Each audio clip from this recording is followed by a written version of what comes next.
Hey everybody, I am super excited to be back with another interview in our summer interview series. If this is your first time seeing our interview series, let me bring you up to speed. So this summer, I decided to interview some of my favorite entrepreneurs so we can talk all about what's going on in the coaching and consulting industry for 2022, all the changes that we've experienced and the changes that we know are coming, okay? So welcome. My name is Nyala Thorpe, CEO of Market Your Message. And today I am here with Latisha Styles. Now, her friends get to call her Tish. I like to call her Tish, okay?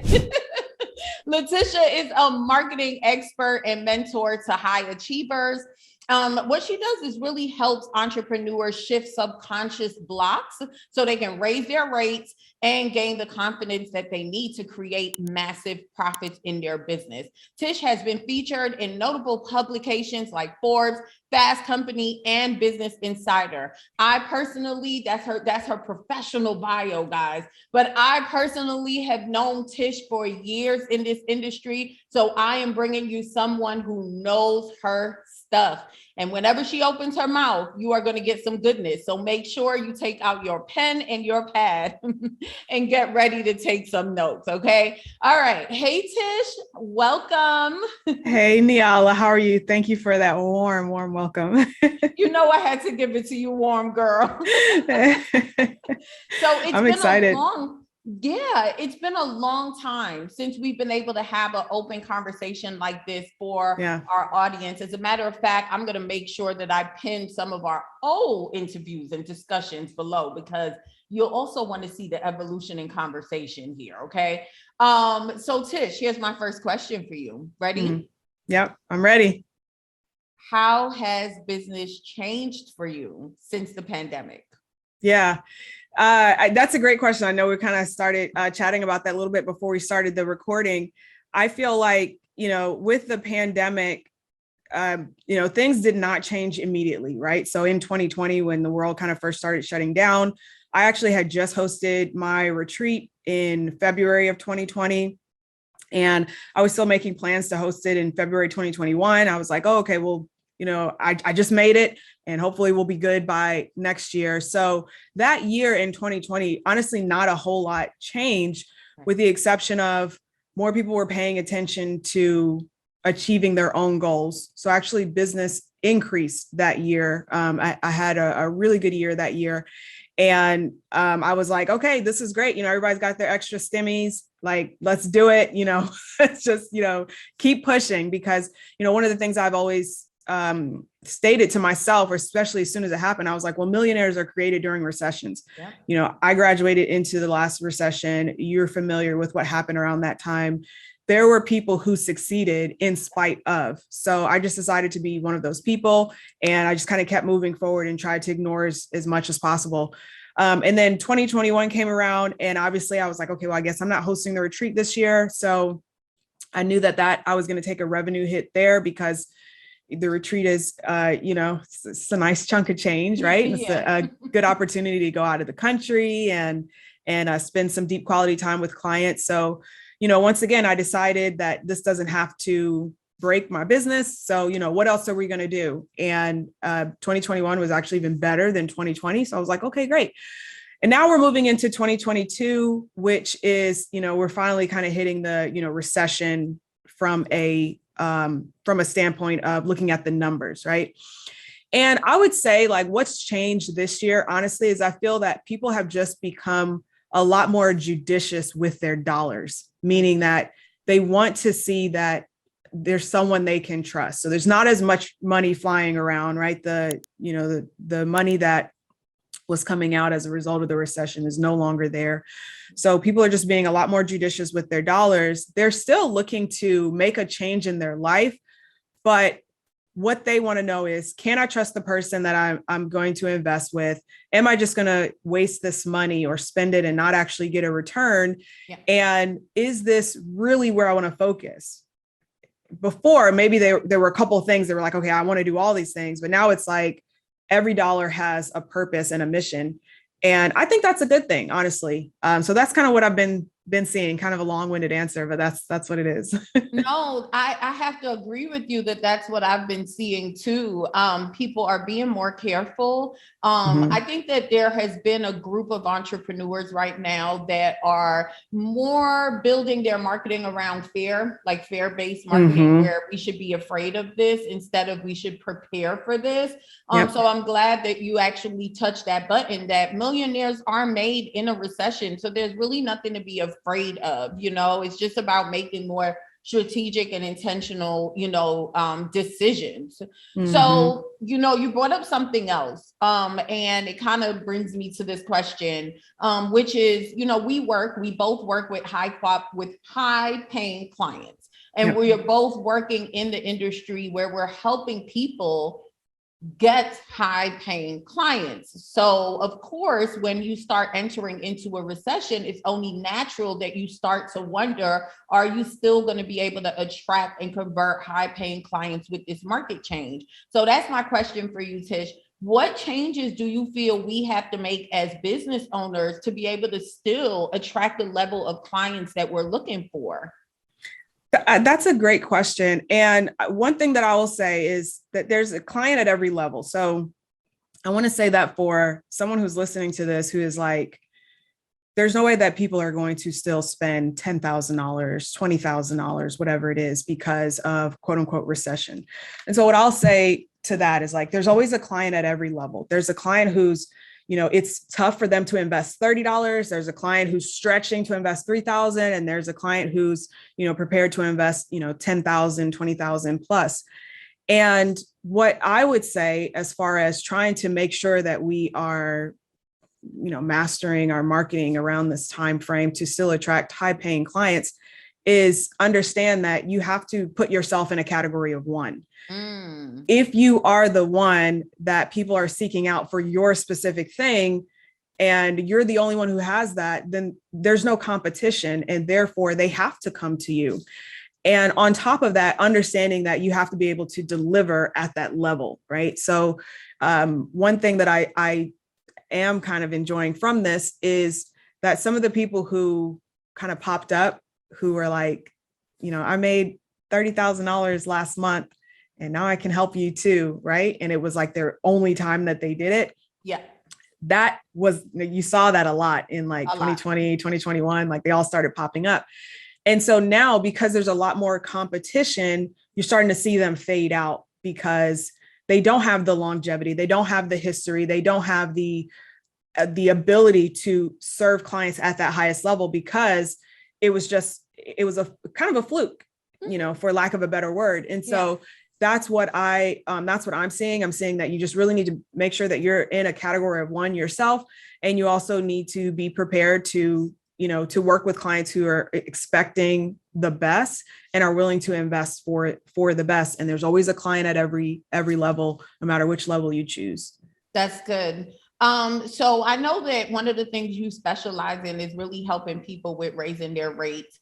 So let's talk a little bit about repositioning, right? Because again, this kind of just flows off of our last, question. And you know what, before I even get there, I totally agree that in the last 2 years, we've seen what I like to call fly by night entrepreneurs. Now, that doesn't mean that there isn't any validity to what people have been able to do, because the market did change. There was stimulus money out there, right? I just think that there are some people, and bringing up the marketing, there are some people who know marketing, and then there are some people who do not. And so the question for everybody who's listening, or even the focus right now, is, are you willing to learn a skill that will never change regardless to what's going on in the market? And that's learning how to market, right? Okay, had to add that in, Latisha. I had to add that in. All right, so when it comes to repositioning, how do one reposition themselves to be able to attract more quality clients? So I would say the first thing, I give people 3 things. I say, reposition yourself, reposition your services, and reposition your actions. So the first thing of repositioning yourself is understanding like attracts like. you're going to attract, not what you desire, but who you are. And so if someone sees you and they don't recognize themselves in you, then they're likely to move on to the next person. So that'll be the first thing. And I won't dig too deep into that. We can go a little bit deeper into that if you want, but understanding that you have to be the person that you want to attract. So that's repositioning yourself. And a lot of that also digs down into like some of the subconscious blocks and things that, you might need to work on before you're prepared to, even charge a higher rate. And then the second thing is to reposition your services, which is to make sure that you do have an offer that is speaking to that highest quality client, something that is not only designed for them, but is truly encapsulates what they need, their pain points, their desires, and it just speaks to them in a way that they say, okay, that's exactly for me. And this is exactly the person that I want to work with. And then the last thing is to reposition your actions, which is if you truly desire to start attracting high quality clients, or make sure that you stay in that, right? If you've already been doing it, you're like, I don't want to lose it. Then you need to understand that your actions have to follow your decision. If there's something that you decide, but you don't take an action behind it, then it's not actually a decision. It's just a wish or a dream. Yeah. So if one example I'll give for myself is that there's a program that I just put together. It's my first 70K coaching package. And as I put it together, I'm like, okay, what do I need to do in these areas? Reposition myself, reposition my service, and reposition my actions. And for me, there's a mentor that I've been wanting to work with for a long time in one of her, highest programs. And, that was like, all right, if this is my decision, if this is what I'm doing, like, I need to back myself to say, like, I'm confident enough in myself to take this action. And therefore that is what allows me to step up to that next level, so to speak. Yeah. And, those are the three things that I would say for anyone who wants to continue booking high quality clients. Yeah. I love that. So first, become who you want to attract. That's something that I say a lot. And also when you mentioned about investing, whenever it's time for you to up level in your own business, you should be also up leveling in where you invest. It also, for me, I know that every time I invest, I get a boost of confidence. It's like, you can't say nothing because I'm doing it. So I'm gonna tell you to do it, right? So I get it. I understand. Okay. So here's my final, or maybe I have one more coming, but here's the next question. So let's kind of shift into marketing strategies that you think are here to stay. We're moving into a new season where, like you said, we see things fizzling out since the pandemic, and we're moving into a new market. What do you think is the marketing strategy that coaches and consultants should be putting their attention to right now? Funny you should ask that, because what I've actually been seeing is some things that were working several years ago are starting to work again, surprisingly. So you've been seeing the same thing. So, a couple of years ago, one of the best things that you could do was provide a free training online and run an ad to it. And you could get like really inexpensive leads, under a couple dollars. And then they would filter out through to, your next programs or whatnot. And then everyone started doing it. So the market got crowded, and stopped really working. So then people started doing other things, and there's kind of this wave of, this is working and then now it's not, and et cetera, et cetera. So there's some of the things that were working are working again. And some of the things that just recently were working are not working anymore. So I would say one of the things that you can do to really recession-proof your marketing, or make sure that your marketing stands the test of time, is really focus on the basics of marketing, which is, what are you offering? Who are you offering it to? What's your unique selling proposition? How are you going to promote it? What's the price? Whatever with 5 P's of marketing, which I don't know by heart. I didn't graduate with a marketing one degree. Or two. Yeah.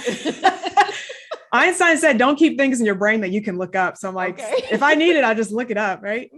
But it's really just that, going back to the basics, and the tactics and the strategies might change. We might use TikTok, for example, or we might use YouTube, for example. We might use, whatever it is, whatever platform happens to come up, Clubhouse, whatever, it doesn't matter. What matters is, do you know who you are? Do you know who you want to attract? Do you want to know do you know how you actually bring them in, how you provide value, and then how you receive that value back in exchange? That's really it. Totally hit the nail with that one. I always talk about foundations. It's what people don't like to speak about, but it's the truth. It never changes. So like what you're saying in terms of knowing, pretty much your business structure, right? Like, who do you serve? What do you sell? Your message, all of that is what matters. And then I think skill sets matter, right? So I always talk about this, that I learned how to sell when I used to sell vacuums, Kirby vacuums, door to door. And it's not that I learned how to sell, it's that I learned how to do a presentation, right? And that's one of the reasons why, back in the days, both Latisha and I used to talk a lot about webinars, because we know that it's really not the webinar, the masterclass, the workshop, the live stream, whatever you want to call it, it's knowing how to present, right? And it's the same thing that we're doing on TikTok. So I'm going to say that that's considered, a skill set that you can learn, and no matter what's changing in the market, you'll always be able to present your offer, share your stories. Have you ever thought of it that way? Yeah, I mean, absolutely true. I had a client who, I went through the process and shared with her how to do like our anti-webinar and all the structure and everything. And this was like, TikTok was people were just paying attention to it from a business standpoint. This was like a couple years ago. And she was like, okay, I'm going to do it on TikTok. And I was like, well, but I try not to stop my clients from doing what they want to do. As long as they use my structure and framework, I'm like, just do it how you want. It's the reason it's called the anti-webinar. So she did it. She did it on TikTok, and she like booked clients in her program. I was like, okay, great. So, I guess it works on TikTok. So, the platform, like you said, the platform really doesn't matter. It's just, figuring out, like sticking with the basics and your foundation, and then figuring out what works best for you. What works best for you. Yep. I agree. This has been so great. Okay. So I have my last question for you, which is, do you have any final tips that you would like to share that can help us along? Yeah, absolutely. So I will say one thing, which I'm sure you can agree with this, and that is to, don't be afraid to collaborate. Don't be afraid to connect with other people that are in your industry, even if you guys might be doing something similar, or you might have overlapping skills or talents, or even potential overlapping client base. And that's one thing, Nyala, you and I feel like, we've done since the very start, especially when we first connected.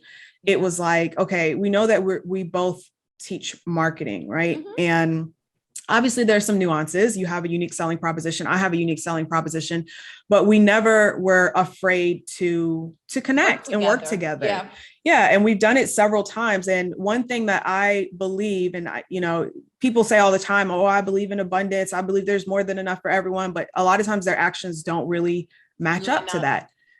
So that's what I'll say. Like, if you right now are feeling like there scarcity, or there might not be enough out there for me, like, take the time to just reach out to someone who, maybe you admire, maybe who's doing something that you appreciate, and, just let them know, like, hey, I admire what you're doing. Yeah. Would you be open to having a 15-minute coffee chat, and like really just having a conversation and continue to collaborate? Because, I'll say one thing.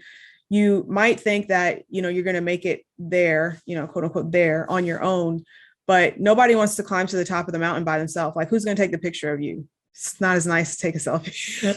That was a mic drop. Yeah. You're like, I made it. And then like, nobody cares, because they're like, oh, but who's there with you? And you're like, oh man, now I got to get back down. So, it's important to create connections along the way. And, they'll definitely help you, especially when things kind of get rough. To have those people around you.